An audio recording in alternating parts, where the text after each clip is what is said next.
Well, last week, about 130 City of Johannesburg employees lost their bid against the city to have the termination of their employment contracts halted. The employees' contracts officially ended on the 30th of April after the group was initially hired as contract workers. But in 2021, when the ANC managed the city, it converted their contracts to permanent contracts by way of a motion passed through the mayoral committee. However, a new motion was passed in February 2022 by the DA through the coalition-led government to reverse the contracts as it deemed them illegal.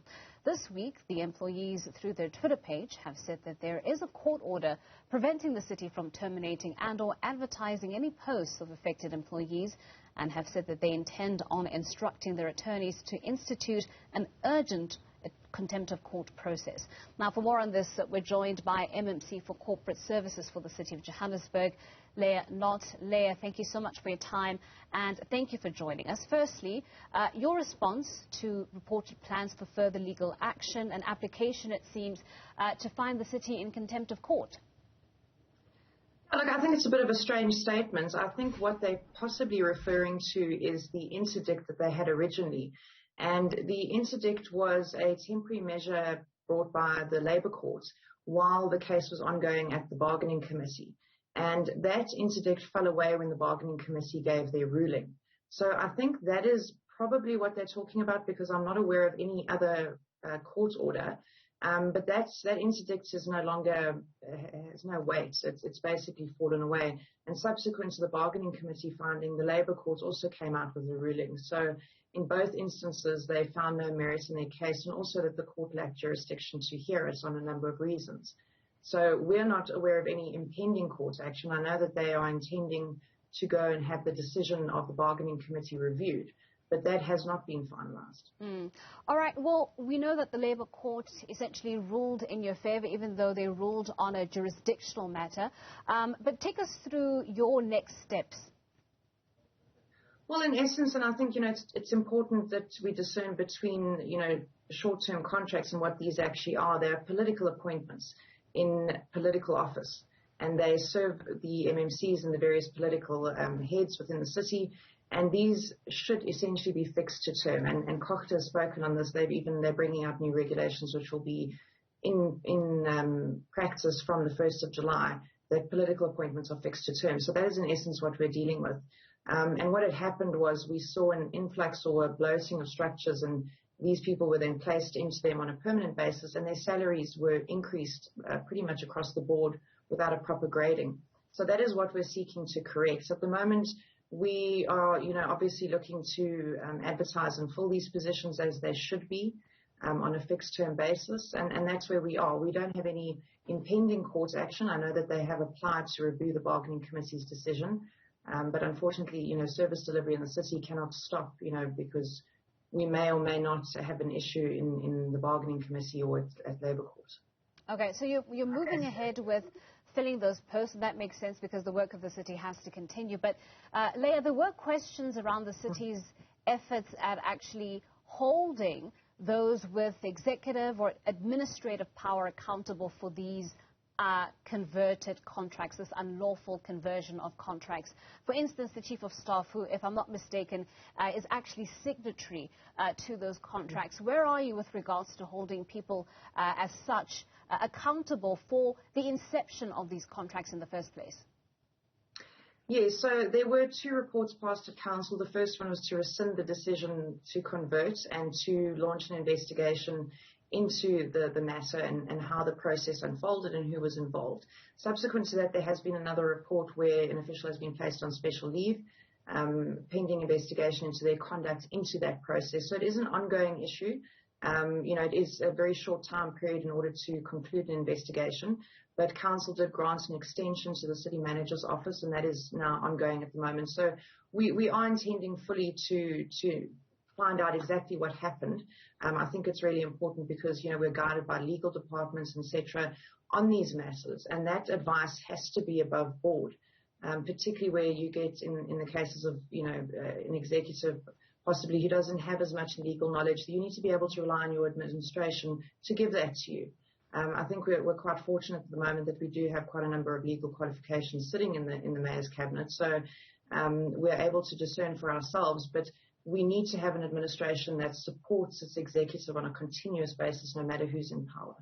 Are you able to give us any more information regarding this official that has been placed on special leave? Unfortunately not. I cannot speak outside of counsel on, somebody's guilt or innocence.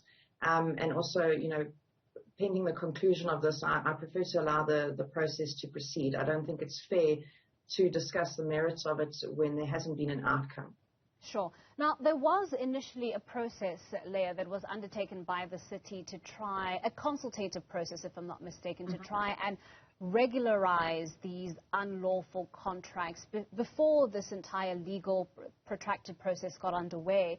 Is the city still intending to move forward with that process? Because we are talking about 130 individuals who had gainful employment one day and since the 30th of April no longer have that. And we know the unemployment crisis that we have in this country. I don't think as a city you want to contribute towards that. Are you still willing to go through with that process?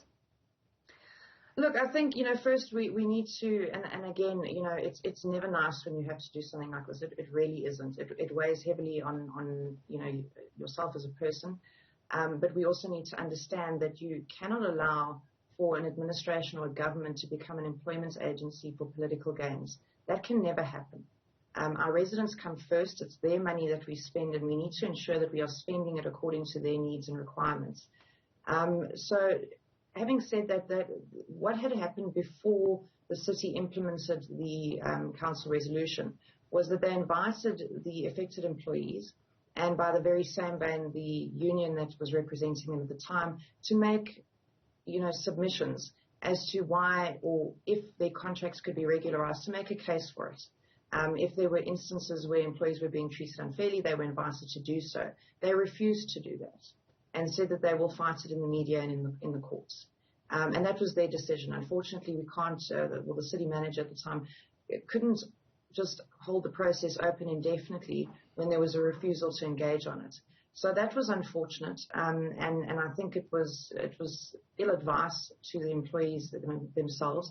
But on the other side, there are a lot of employees within that group who do provide value, and our advice to them was please reapply. That's what you would have done in a normal situation. Every end of term, anybody in a fixed term contract in a political office has the option to reapply, and if they are valuable to the political principles and to the administration, they stand a very good chance of being reappointed. It's pretty much the same way our executive directors at department level work. They are also on 5-year fixed term contracts, and if they are valuable to the organization, they have a very good chance of being reappointed.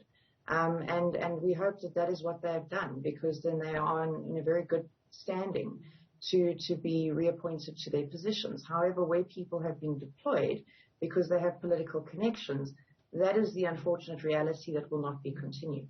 I mean, Leah, some may argue, though, that while you are making an offer to individuals who are deemed as valuable to the city, you did explain to us at the start of this conversation that those appointments are political appointments. And so, I mean, is it fair to really encourage individuals who perhaps don't belong to the Democratic Alliance or any other parties that form part of the coalition to actually apply for something that is, in essence, a political appointment? Well, you see, you're dealing with several different offices. So you're dealing with MMC offices, the mayor's office, but you're also dealing with the speaker's office, the chief whip, the chair of chairs, and the political caucus offices which belong to the political parties. So, the DA would have an office, Action SA would have an office, the minority parties, the ANC, etc.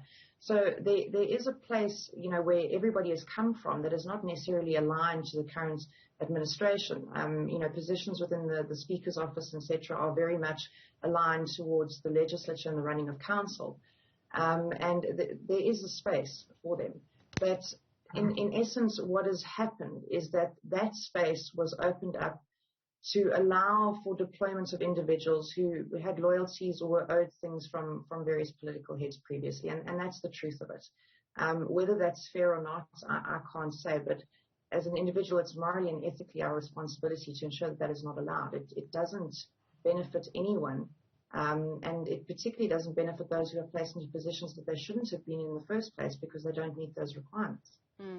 All right. Well, Leah, the Labour Court, as we know, ruled on the basis of jurisdiction, that the relief sought by these employees actually fell outside the jurisdiction of the Labour Court. The ruling itself doesn't actually speak to the merits of the case, the issue around the legality of that ANC administration's decision to create these contracts. So there is a case for an appeal. It is possible that this matter could end up in the SCA or the Constitutional Court. Would you continue down this legal path if it does present itself in this manner?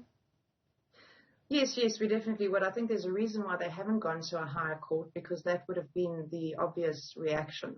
And I think it's because of the prospects of success and the case precedents at that level. So that's really up to them. Everyone has a right to follow any legal representation that they feel that they are entitled to. But I think it's important that the courts, dealt with it on a jurisdiction matter, but in the sense that they didn't have a jurisdiction to decide on the validity of council resolutions that had been passed, and also that they had not made or submitted a case that actually had a foundation based on constitutionality. They also, didn't have a cause of action in terms of their particular case. So it was a jurisdiction matter, but it also, it was premised on the fact that their case was very weak. All right, Leah. Well, thank you so much for your time this morning. That's MMC for Corporate Services in the city of Johannesburg, Leah Knott, joining us for that conversation.